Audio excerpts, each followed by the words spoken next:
Al centre de la província de València trobem la Foia de Bunyol, Xiva.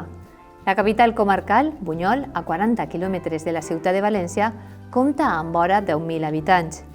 Ubicada a 441 metres sobre el nivell de la mar, s'organitza al voltant del castell d'origen musulmà que es troba envoltat pel barranc dels Muts, amb el riu Bunyol a una banda i la població a l'altra. L'any 1884, Constantí Llombard va escriure La Suïssa valenciana, Bunyol i els seus voltants. Pot ser una miqueta exagerat perquè des del punt de vista paisatgístic sí, pot semblar-se una miqueta perquè té un paisatge molt rural, molt natural, però des del punt de vista climàtic res té a veure amb el clima de Suïssa. De fet, trobem la Foia de Bunyol ubicada al centre de la província de València, entre el litoral, on trobem un clima típic mediterrani i un clima de l'interior continentalitzat que presenta la Plana d'Utiel Requena, la comarca de Serrans o també la zona de la vall de Cofrents. Allora, quins són els trets principals del clima de la Foia de Bunyol?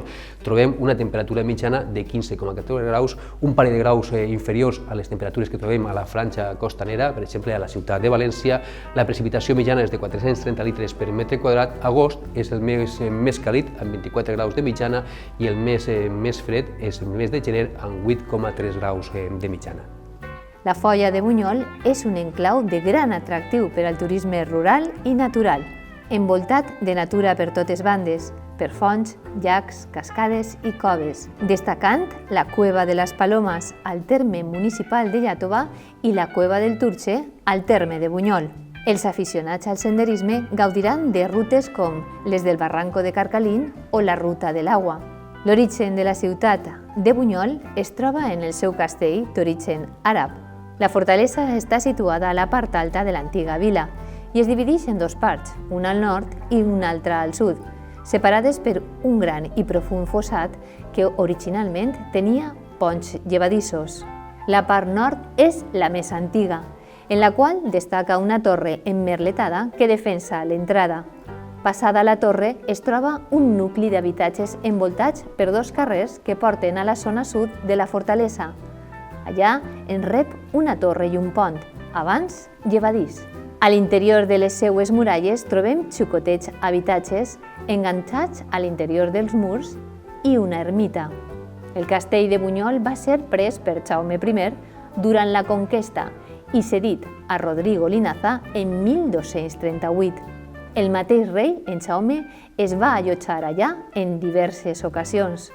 El castell ha tingut molts amos. En 1835 va passar a pertànyer al poble, però la indiferència davant la fortalesa va fer que acabés en ruïnes.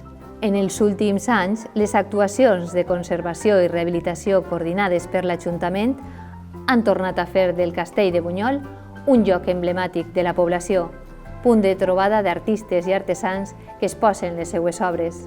La Universitat de València, en la seva intervenció arqueològica, també ha contribuït a la valorització del castell. A banda del castell, no podem deixar de mencionar la tomatina. Famosa a nivell internacional, se celebra l'últim dimecres d'agost i consisteix en el llançament de tomàquets madures entre la multitud d'assistents. Encara que el seu origen no està del tot clar, la versió més estesa és la que explica que en 1945 uns jóvens van llançar tomàquets a les autoritats per no deixar-los participar en una desfilada de gegants i capgrossos. El succés es va repetir fins 1950, quan les autoritats franquistes van intentar impedir-ho, provocant així que tota la població s'unís al llançament de tomàquets. Actualment la tomatina dura una hora, des de les 12 a la 1 de la vesprada, temps en el que al voltant de 40.000 persones de nombroses nacionalitats es llancen al voltant de 120 tones de tomàquets.